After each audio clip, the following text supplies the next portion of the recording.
Well, tonight, this is an experiment. My name is Jim McDermott, and I represent the 7th Congressional District in Seattle.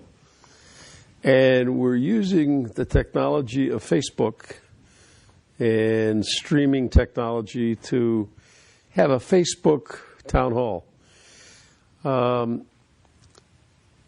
We try hard to figure out ways to contact people and be in contact with the people of the 7th District. And we decided that we'd try this way as a way of allowing people to send in their questions. And they'll be handed to me, or Andrew, who's sitting here next to me, will read them, and then I will try and answer them. And we'll try and have a conversation sort of between the people who are watching and Andrew and I. I don't know how this will work. We're going to figure it out as it goes along. But this has been a very interesting session of Congress, one of the most difficult sessions I've ever participated in. Difficult because the Republicans, by and large, have been resistant to doing anything that would make the president look good.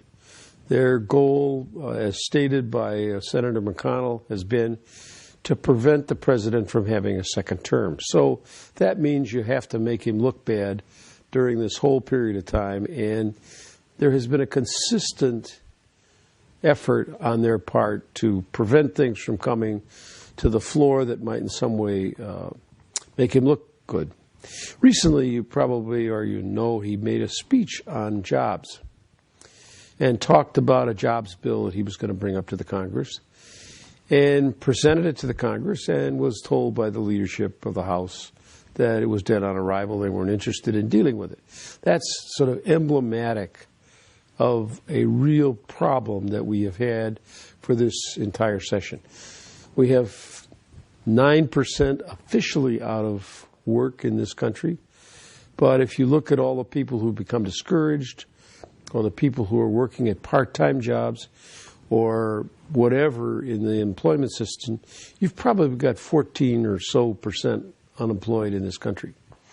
You have 5 or 6 million people who have lost their homes to foreclosures, and the middle-class dream is sort of receding in the minds of an awful lot of people in this country. So the president's attempt to get the economy going by creating an infrastructure proposal to bring to the Congress was a part of an effort to begin to get the economy going faster than it is. You have a kind of perfect storm right now where you have people who are afraid of the way the economy is, so they're not buying, they're saving, they're keeping their money back. And that in turn has the impact of making it harder and harder for small businesses to keep open. So you have more and more of them closing, which lays off more and more people, and the spiral has been downward. And the president's trying to reverse that. And the resistance on the other side has been pretty unbelievable in my view. So we are here in a session where we are trying desperately to get things going for people. And the resistance from the Republicans has been, as I say, almost total in their resistance to. They sometimes talk. If you listen to their words, you'd think they were really maybe thinking about a bill that would produce jobs. But when you look at it, they don't.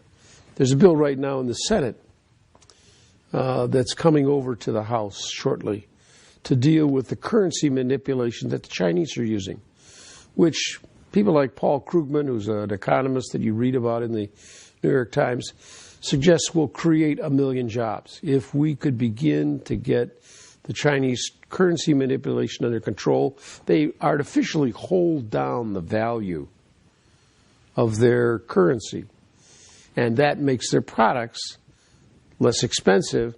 So there's an unfair competition with something from America where we have a floating currency that goes up and down with the market. The Chinese hold theirs down. and therefore what they sell always is less expensive than what we're making in America. So the trade deficit between America and China is huge, and that's another example of a bill that the Republicans have said they won't even bring up in the House. So we're really struggling right now to make this economy work, and I guess there's some questions you've already got. What's the first question? There are. I'd like to just say one more thing, which is please continue to submit your questions. They are coming in as we speak, and so please do continue to submit them on the chat system. Identify your name and your neighborhood, if you wish, in Seattle, and we'll take as many of them as we can. I should introduce Andrew. Andrew Adair is he's a lawyer, and he is responsible for my health care legislation as his primary responsibility here in the Congress. Andrew? Congressman McDermott, the first question is from James Keys. He asks, where is John Boehner's jobs bill? It's been a long time. Still on a napkin in some golf course bar? Well, the Republicans won the election in 2010, in my view, largely because they felt that the focus of the Congress should have been on creating jobs. They talked about the fact we didn't create jobs and the unemployment was still high. The president had said it would be down somewhere around 8%, and it wasn't. And so they really focused on that. We've now been here more than 9 months, and there's been no jobs bill brought to the floor. Now, I don't know how they think they're going to get it. They're going to convince the American public in the next election that they're serious about creating employment in this country without bringing some bills out here that will have an impact. The government can't create jobs, but what we can do is put money out there in the form of money to states for bridges and for water systems and for highways and for a lot of infrastructure that is a part of what's needed in this country. We in Seattle know about the seawall. We know about the viaduct, which has got to be replaced. All those are infrastructure projects that need funding, and we could extend our sound transit if we had additional money. So there's all kinds of projects that would put people to work, give living wage jobs to construction workers, who then in turn have money to buy various things in the society. They can go out to dinner, or their wife can go get her hair done, or they can buy a new reel for their fishing rod or whatever. I mean, if you don't have money, you don't buy any of that stuff, and those other stores are really in trouble. So there's really a cascading effect. By creating infrastructure jobs, you then set the economy moving. It's what Franklin Delano Roosevelt, frankly, did back in the 1930s with the Works Project Administration and the CCC. All that was really to get people back to work so that there was money in the economy.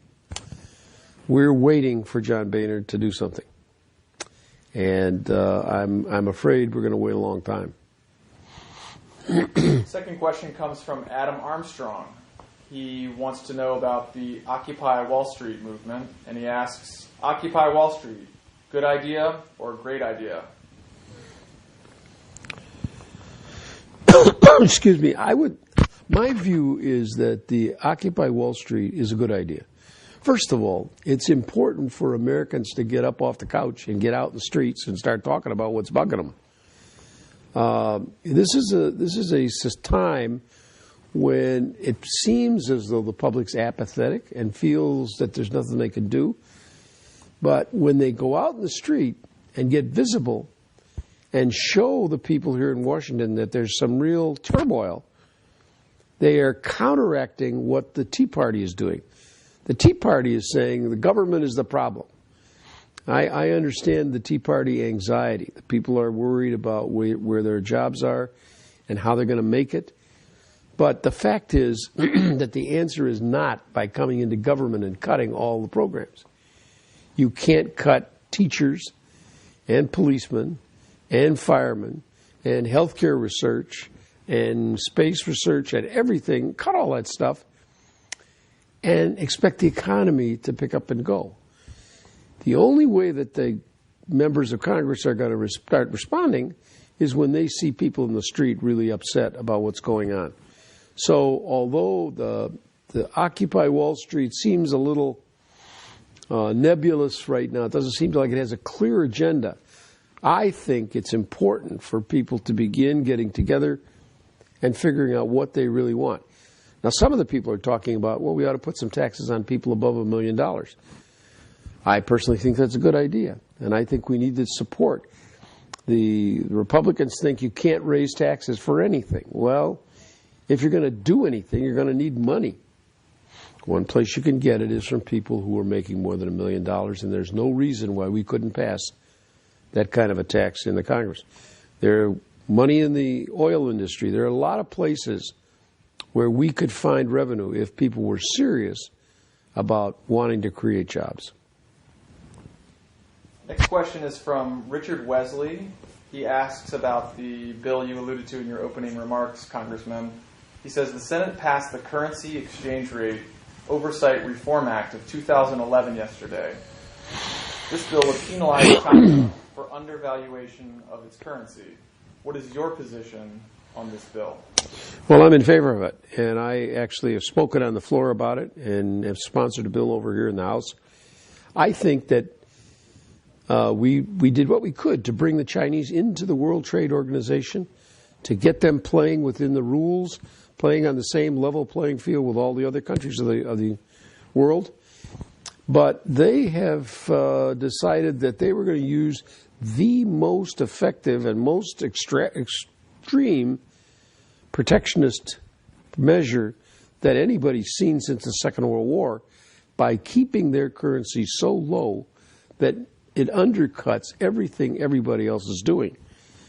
We can't have them be a player in the world economy and do that. And that's why this bill is important, and it's important for it to be brought up in the House and for the Treasury then to implement it. I think that there is real reasons why this should be happening, but again, we're finding resistance among the Republicans. Great. The next question is from a gentleman named Eric, who asks, corporations are pressing for a replay of the Bush-era tax break for repatriation of overseas income, this time at a cost of $78 billion to we the people. Will they get another tax holiday? I oppose it. The first time they brought money back, what they're doing here is that companies can have profits that they earn overseas, kept overseas, and they're never taxed under the present federal tax system here in the United States. If they bring it back to the United States, then it gets taxed. So these companies are saying, well, we got all this money sitting out there. Why don't we bring it back? And if we bring it back, we promise you we'll invest it in things here in the United States. Well, we believed them once. This is a number of years ago.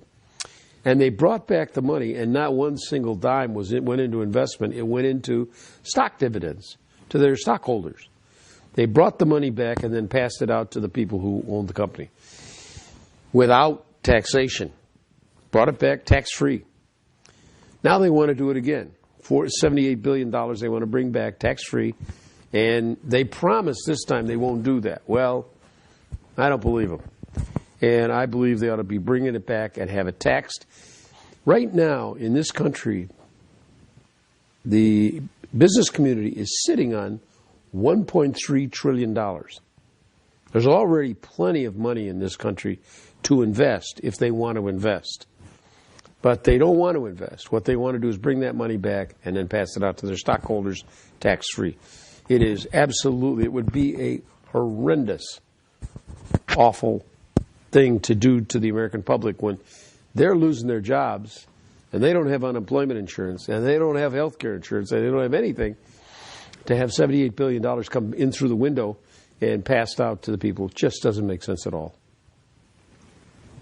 Next question for you, Congressman McDermott, is from Michael B., who asks, are there any plans to rebuild the South Park Bridge here in Seattle? Yeah. We got all the money. The money was put together last year. We finally got all the pieces, some from the county and some from the port, some from the federal government. We brought some for the feds. And we've got the $100 and some odd million it takes to rebuild the bridge. It's now being torn down. I haven't been out and seen what state it's in, but it is in process to be reconstructed. I think it will be done sometime next year, but I'm not sure the exact finishing date. But yes, it is in progress. South Park is kind of cut off right now because it's hard to get there. You got to go all the way around Robin Hood's barn to get there, but we'll have the bridge back shortly. Great. Next question is from a username RHD01 in the live stream chat room. Thank you again for sending your questions in through the chat system. Please keep them coming. The question is, funding cuts are looming for federal social programs. What advice can you give to those wishing to lobby on behalf of the poor and underserved in this country? Well, I think that is one of the toughest issues right now, is that the majority in the House has, it seems like, no sense of what the social safety net is all about. It's as though you can cut out programs like Medicaid or you can cut out programs like Medicare, and somehow it won't make any difference. And I think that there has to be an uprising of the people.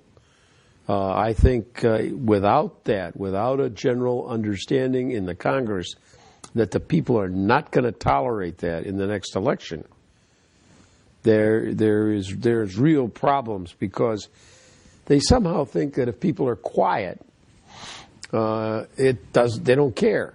And the so-called silent majority, as we used to talk about it, is a bad thing in this society, because if you're not vocal, if you don't say what you want, and some of that can be done through churches, and some of it can be done through non-governmental organizations or community organizations.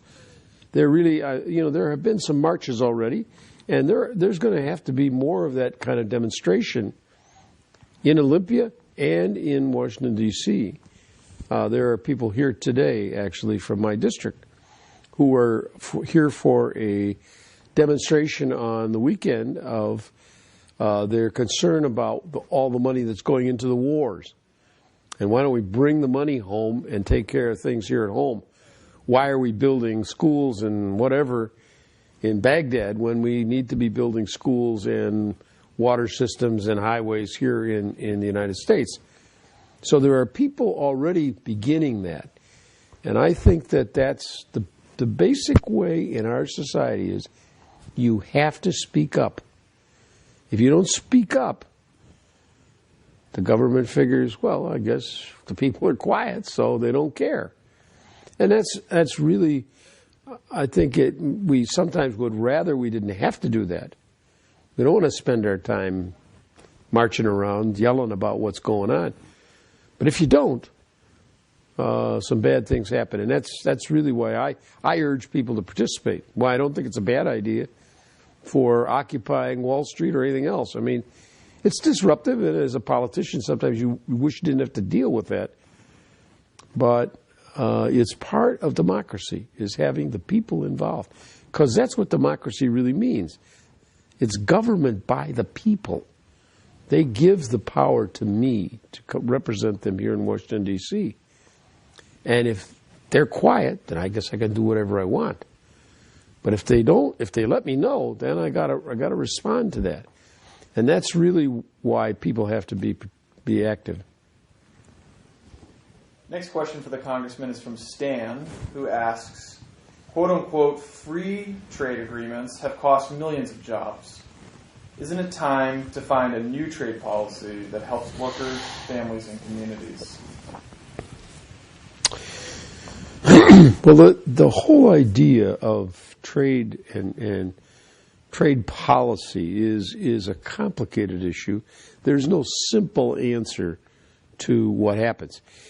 If there is a way to buy something cheaper that people want in the United States in another place, then the consumers are saying, we want the cheaper product. We want it to cost less.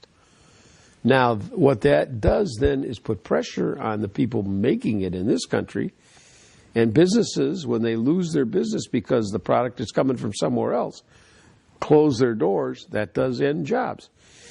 And that's why you have to have a free market in terms of how the economy is working.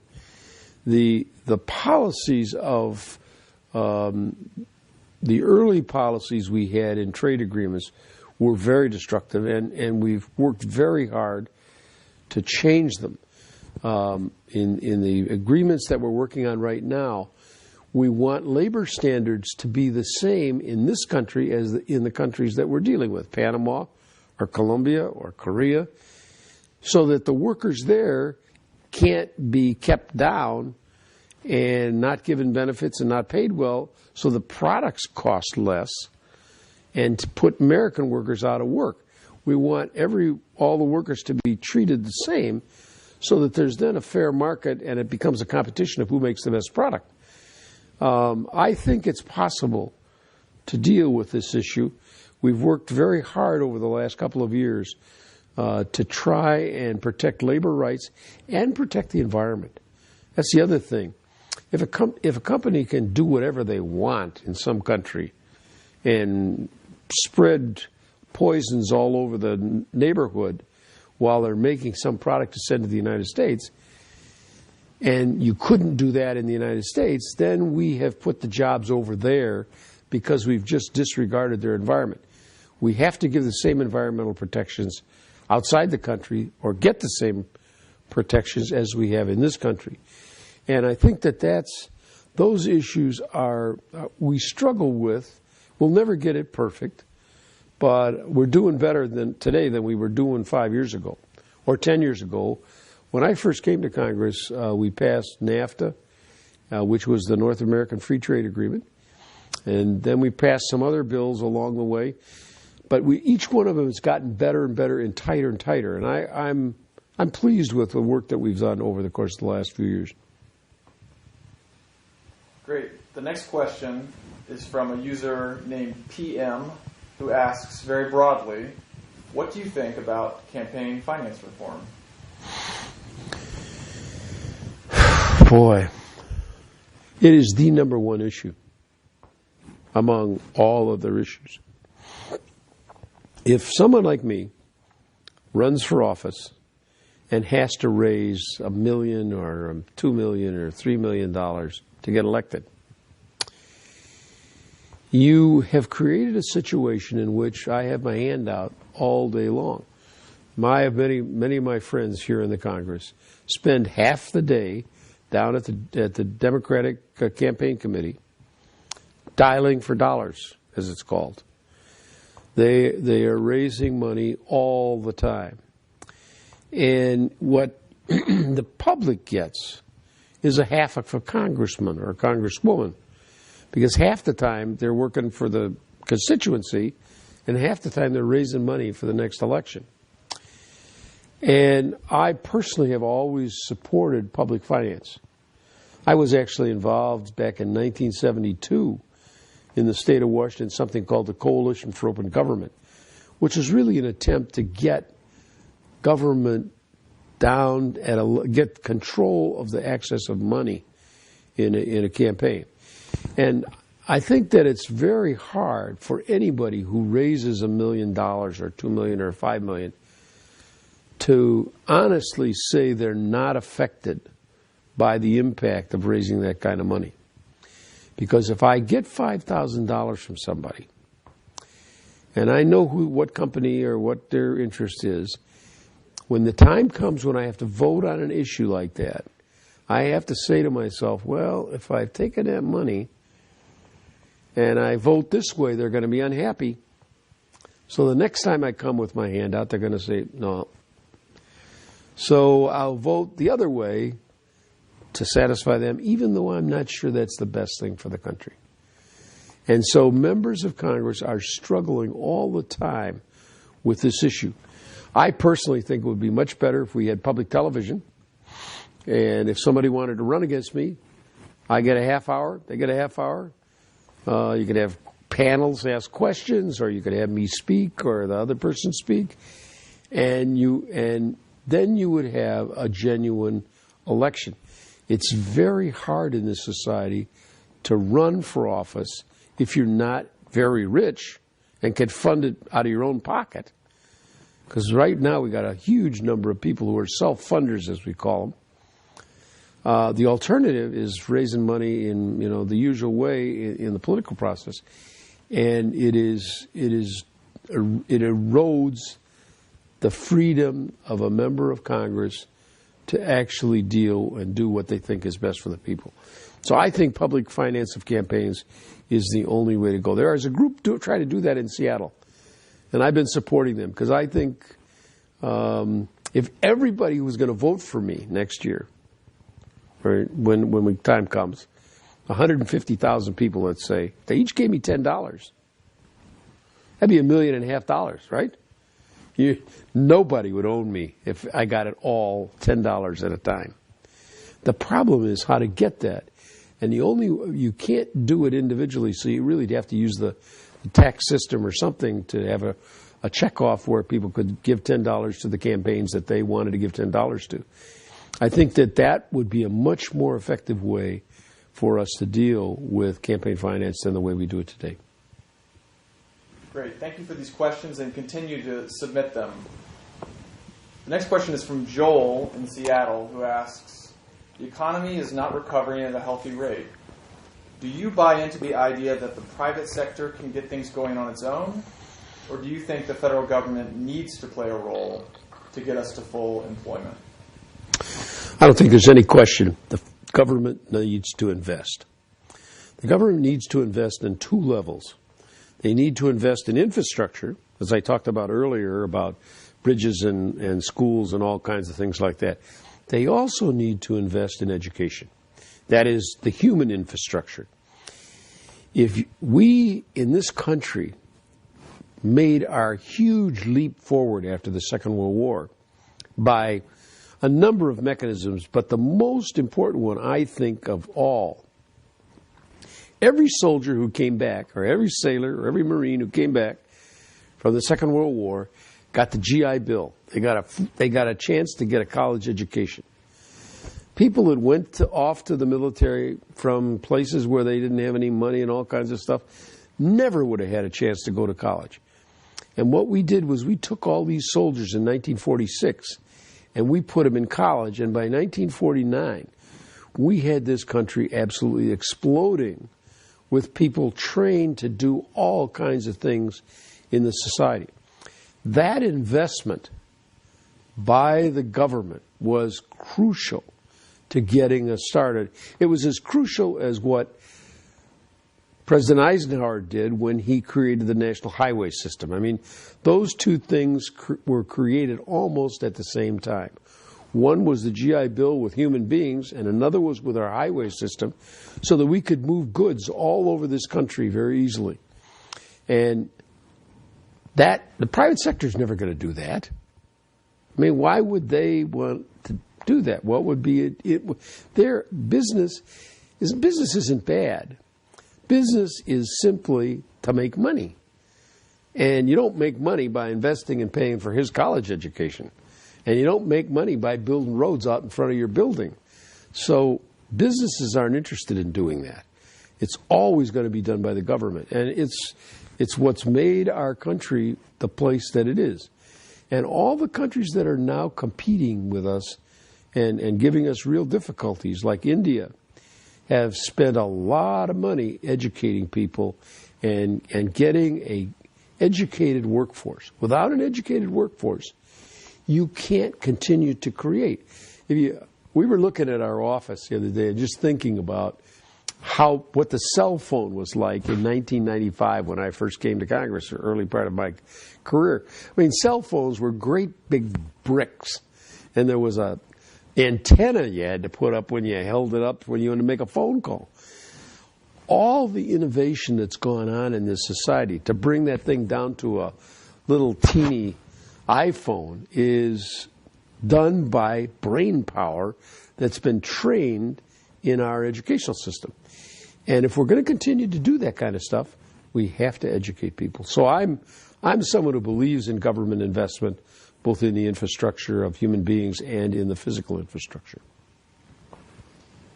Next question is from Don in Seattle, who asks, would you consider yourself a career politician? That's an interesting question. Certainly I never started out that way. I mean, I got out of the military in 1970 and was very upset about the Vietnam War. I had been in Long Beach taking care of casualties coming back from Vietnam, sailors and Marines. And I was very upset by the war and wanted to get into politics and do something about it and stop it. So when I came back to Seattle, people said, well, you don't know anybody, and why don't you run for the state legislature? I think they thought that would be the end of me, because I'd only lived in Seattle for a couple of years. And I ran for the state legislature in a district where a Democrat hadn't ever won in the history of the state. So I won that first seat, and then I got into the legislature, and I figured out, not only, I mean, the war still went on, but I figured out all the things that as a office holder, a public office holder, you could do for people. As a physician, which I am, I could see a patient one, and then they would go out the door, and then I'd see another patient, and they go out the door. And in a day, maybe I could see 10 or 15 or whatever number of patients. But in the political process, I could do things that would affect the whole society. And I spent a lot of time in the state legislature and tried to become governor. But the people said, no, we want somebody else. And in a democracy, the people have the right to choose who they want to represent them. So at a certain point, I said, well, I'm going to have to go back to medicine, because I'm spending too much time on politics and I'm not going to be a good doctor. And so I went back and I was with the State Department.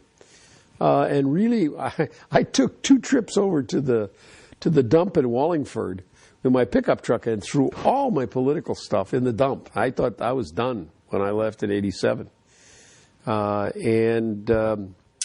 Then my brother called me and said, there's this seat open. Why don't you come home and run for this seat in the Congress? And at first I wasn't interested in doing it. And what he got me on was that I had been working on the Washington Basic Health Plan when I was in the state legislature. And so he said, look, now you can do a Washington Basic Health Plan for the whole country. So I came back to Congress to work on an issue. I'm not, it's turned out I spent a lot of time in my life in politics, but never just to be an office holder. I always had something in mind I wanted to do. And the reason I'm running again in this next election is because the health care bill that we started 2 years ago is not going to be implemented fully until 2014. And the next session of Congress, the 13-14 session of Congress, is going to be crucial in putting the last nuts and bolts in the machine that's going to deliver health care to this country.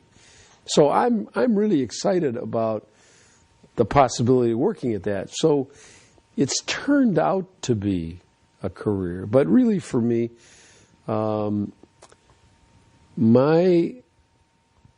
a lucky person in a sense. I have 2 professions that I love. One is medicine. I loved being a physician. I liked the mental stimulation and the rewards that came from it. But I also like politics. It's also very challenging. So not everyone is lucky to have 2 things they like to do. And I fell into politics at a time when we were, in fact, working on health care. Mrs. Clinton tried in 93, 94.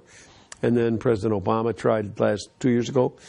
And so I've been here when we made 2 attempts and succeeded in the last one in getting it started. We'll have to work to get it all finished, to get it all done. It's like building a house.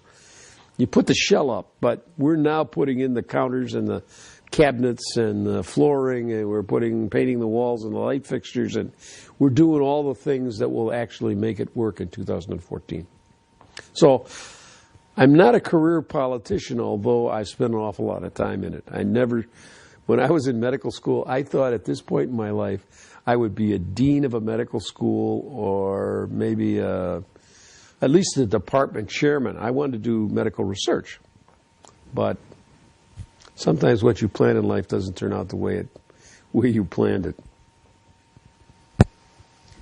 Okay, the next question is from Ginger on Facebook, and she is concerned that Republicans in your district aren't being represented by you, and wants to know if you have a response to that. Well, I represent all the people of the 7th District. I try to. Now, there are occasions when clearly I don't represent some people because people disagree with me. But whenever I use my hand as my explanation for how I think. Whenever I make a political decision, I think about the 7th District, which is where I live. It's mostly Seattle, a little bit of Burien, a little bit of Lake Forest Park, a little bit of Shoreline, a little bit of Tukwila and Renton. And I think about that district and how it affects the district. Secondly, I think, how does this affect the state of Washington? Because I'm not only representing, I can't just think about my district, I have to think about the larger state and the state issues. The third thing is, how does it affect my country, or my state, and how my country, my country. And then the fourth is how it affects the world. And then, what do I think? And every decision I make has elements of the district and the state and the country and the world and what I think mixed into it.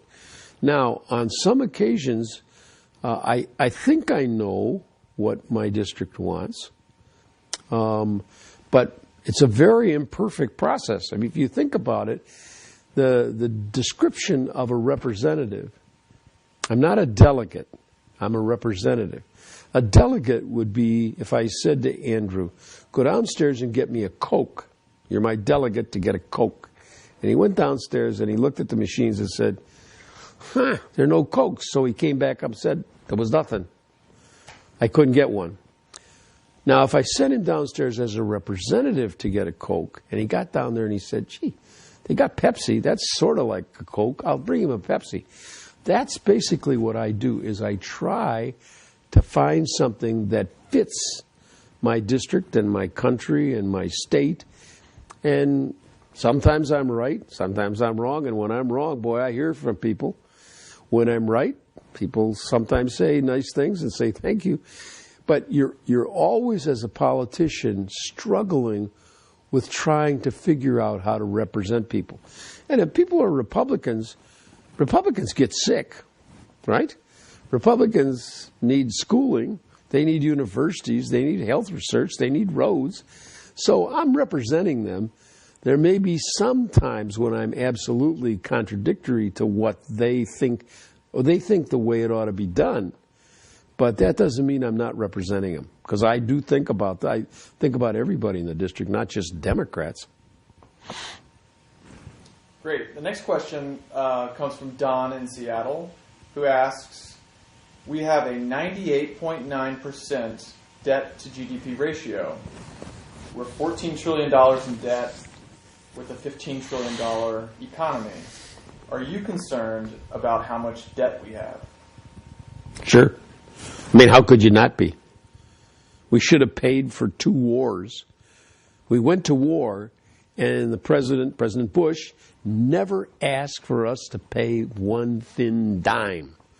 So we threw billions of dollars into 2 wars that didn't make any sense at all. Secondly, he gave tax breaks. He forced tax breaks through here with the Republican Congress that gave away a large part of the tax base. So it was when Bill Clinton left office, we had a huge surplus. And George Bush squandered it all I worry about that. I think that there has to be a change. But there is the fact that you cannot suddenly cut everything when you're already got 14% unemployed and you got, people out there who have no way to take care of themselves. You've got to spend money. You got to have unemployment insurance. You got to have, so you borrow some. We'll pay it back. There's no question this country is going to come back. The economy will come back, and we will pay off the debt. We were paying off the debt under Bill Clinton. We raised taxes under Bill Clinton and brought the debt down to such a level that we had a surplus. So it's possible to do it, but not with the policies that presently we're operating under. That is, we're doing things that cost a lot of money. I think we should bring the troops home from Iraq. I was just in Iraq, and I'm more convinced than I ever was that war was a terrible mistake, and we ought to bring the troops home. We haven't gotten one single thing good out of it. And my view is that war ought to be ended. We ought to stop the expenditure of money there. And I have much the same opinion of Afghanistan. It's very hard for me to see why we're still over there. If we went over there because Osama bin Laden created a problem for us, well, he's now dead. So why are we still there spending all that money? So there are ways and there are things we should do to begin reducing the amount of expenditure we're making, and we can begin cutting the debt. But it's not going to be by firing all the policemen and firing all the teachers and firing all the firemen in this city. The public employees are not the problem. They are simply not the problem. The problem is the way we're spending money in these other areas, and I think that we ought to be doing something about it, and we will. Next question is from a citizen named Maha Nylon, I hope I'm pronouncing that correctly, asking how can we get CMS, the Medicare agency, to require more medications? And others, meanwhile, are asking how can we save Medicare? What are your thoughts, Congressman? Boy, that's a big question. That'd take a whole hour. Medicare was created, the beginning of Medicare was sort of interesting. It started with a movement in this country to provide hospitalization for senior citizens. Everybody noticed that people who weren't working and were old didn't have hospitalization, so when they went to the hospital, their kids wound up paying for their whatever care they got, and some people were able to pay and some people weren't. And so the movement started to have hospitalization. And it started moving through the Congress, and gradually as the idea got some momentum, people said, well, yeah, but not only can't they pay for hospitalization, they can't pay for doctor's fees. So Medicare was put together with the idea of Part A was hospitalization, Part B would be for doctor's fees. And then somebody said, well, yeah, but what about poor people? They're not old, but they're just poor. They don't have anything. So they added the concept of Medicare, Medicaid. The federal government would pay half the money for Medicaid, for a health care program for a state, and the state would put up the other half. So we got 50 different Medicaid programs in this country. Every state has their own. They've designed it. What benefits they give, everything, all depends on how much they're willing to put in as their half. The federal government matches with their half. And that's the system we put together. Now, we made one decision in that process. I wasn't here when it happened. This is back in '64. But they made the decision that doctors would get to be paid their usual and customary fees. So doctors would decide how much they were going to be paid. And in doing that, we gave the control of the costs of health care to the medical profession in large measure. They are also the ones that decide on tests. They're the ones that decide on what kind of treatments we're going to have, what kind of surgery. So the medical profession has had a large measure of control over the cost of health care. Now, they resisted it. When I was in medical school, the American Medical Association was totally opposed to Medicare because they said, well, it's going to be socialism and it's going to be all these awful things. Well, they turned out it was a cash cow for the medical profession, and they've done very well. And, in fact, we've raised the level of health care in this country so that we've extended our life expectancy in this country a number of years because we take care of older people much better than we did 30, 40 years ago before Medicare. Now the question comes, how much and how do you pay, and what are we paying for, and who controls the cost measures in a system? And the medical profession and the Congress join together occasionally, resisting any kind of attempt of controlling costs. And what this country is going to face in the near future is going to be some debate that's going to go on here in Congress around how payment is done. And the President Obama was facing two questions when he wrote his health care bill. One was how to get access. He got 23 million more people into the system. And the second part was how to control costs. The controlling of costs part has not been done very effectively, in my view, in the bill that passed. And that's part of what I see we're going to have to work on over the next couple of years, because we are now spending almost twice as much as the French. And we don't have any better health care than they do. Their population doesn't live any less long than we do. And so what is it that we're buying with twice as much money?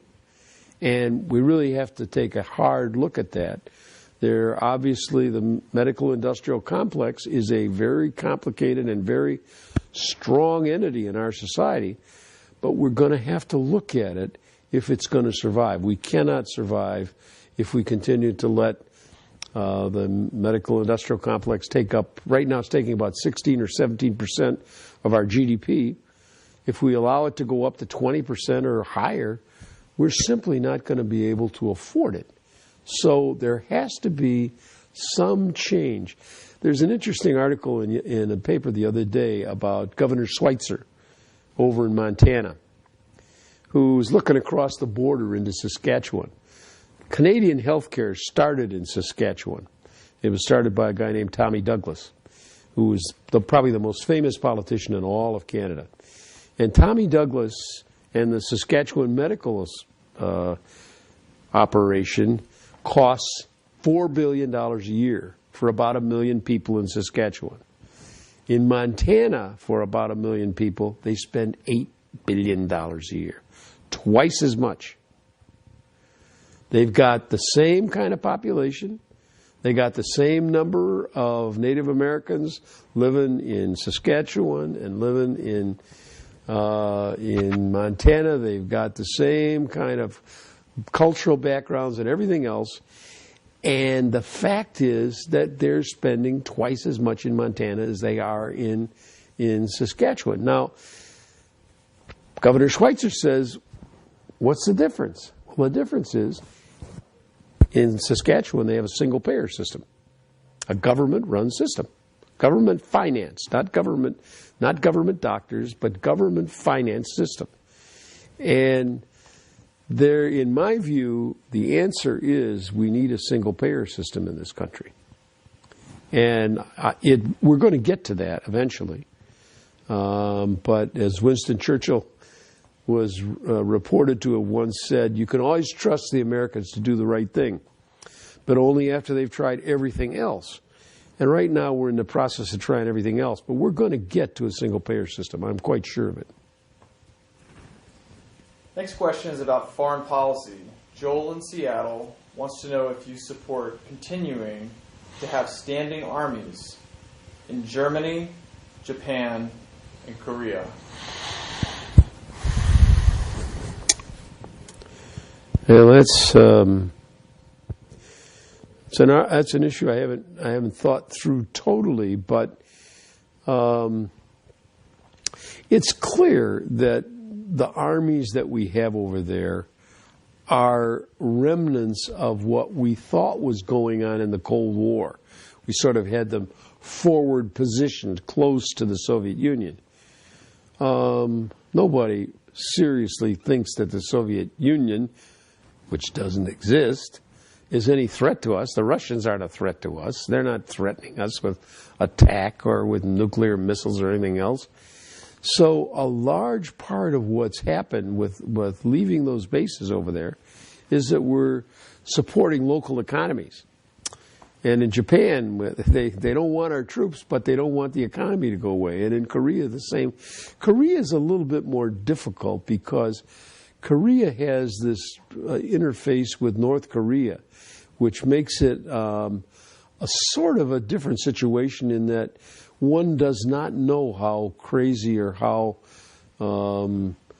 erratic the leadership in North Korea may become and do something very crazy. One wants to think that they're going to be rational and not attack Seoul. But on the other hand, having our troops there is a bit of a warning to the Koreans that don't get any crazy ideas here. We're serious about protecting our Korean allies. And so I think you have to look at each situation and decide what you're going to do. One of the advantages to having some forward placement like that is when there's a major disaster, like when they had the tsunami in the Indian Ocean. They were able to put troops, or they put ships over there with medical supplies and all kinds of stuff very quickly to deal with the problems that came from a natural disaster. The same was true with the tsunami in Sendai City on the west coast, or the east coast of Japan. Having troops over there gives us the ability to react to those kinds of things. But I don't think necessarily we need as many troops as we've got out there. Okay, great. The next question, shifting back to Washington State. In the state legislature, and this, by the way, was submitted anonymously, in the state legislature, there's some talk of creating a bank funded and run by the state of Washington. Do you support that idea? Absolutely. I actually was in my office today. Bob Hasagawa, who was a state representative from one of the districts in my district, was here talking about putting together the bank. The one state that's doing the best right now in the United States is North Dakota. North Dakota's had its own bank since the 30s. They put the bank together in the days when people were putting cooperatives together, and they've had this bank, and they put their money in it, and then the money is available to loan to the people of North Dakota, and the private banking system doesn't get in with making profit on it. They're not making profit on this bank. The bank has actually put back into the state something like $500 million a year in revenue from the operation of the bank. They do take some fees, but they are a wonderful source of money for investment in infrastructure and for educational loans and for small businesses. So I think the people of the state of Washington ought to have their own bank in which they put their money. Right now, when the state takes in tax money, where does it go? It goes into the private banks, right? Why doesn't it go into the state bank and then be used for the benefit of the people of the state of Washington? From my point of view, that's a much better system. I like the idea of a state bank. Okay, back to healthcare. We're moving all through these different topics. Johnny O thinks the fees that medical specialists are paid are too much, but thinks we won't be able to lower their fees when there are so many lobbyists. What do you think? Well, it is a question about what should people be paid and how much they should be paid. And I think that there will be a struggle. One of the problems we have in this country, in the state of Washington and all over the country, is that we have too many specialists and not enough primary care physicians. Most of the things that are affected most people can be handled by a good general practitioner. primary care physician. And my view is that we ought to be training more of these people and less high-priced specialists. If you are a specialist and you know all these things, you're going to use them when you see a patient when you don't need to do them. And I can give you all kinds of examples of people who've gone into the hospital and received all kinds of x-rays and stuff that are simply not useful and very expensive. MRIs cost a couple of grand, and CAT scans cost close to $1,000, and depending on what hospital you're in. And these kinds of tests are not necessarily useful if you have a good general practitioner who can make a decision without that kind of thing. It's not that you want to lower the quality of care, but you don't need to do some of the things that are done. If you have one available, you use it, is what happens in most of these hospitals. So having specialists in the society, we need them. We need people who understand in great detail how certain things operate. But we don't need near as many as we have. We need more people to deal with the everyday things that get people vaccinated and that get people checked to their blood pressure so that we don't have the strokes and we don't have all the problems of high blood pressure. We need people to check for diabetes so that we don't wind up with all the things that diabetic people get. We need people to deal with these chronic diseases early before you get to the advanced stages when they're very expensive. Taking a blood pressure from somebody doesn't cost very much. It's not a big procedure. And if you know somebody has high blood pressure, you can give them a pill and try to bring down their blood pressure and keep their blood pressure under control. Now, that's very inexpensive. If they have a stroke and they are incapacitated and they wind up with all kinds of physical therapy and rehabilitative therapy and wind up having to get a pension and all the things that happen when somebody is seriously affected by a stroke, you have spent a lot of money that could have been prevented by good preventive care up front. And a general practitioner can do that. To give vaccinations to all kids, to make sure that people don't get measles and they don't get mumps and they don't get pertussis and they don't get all the things that were used to be problems in this society. We can prevent all that because we have vaccinations. We can prevent pneumonia if we give vaccinations to people. Now, that's less costly, better for the patient, but doesn't make as much money for the folks in the healthcare industry, and there's a struggle. But we have to move in that direction to preventive care. Congressman McDermott, our producers are telling me that we are out of time.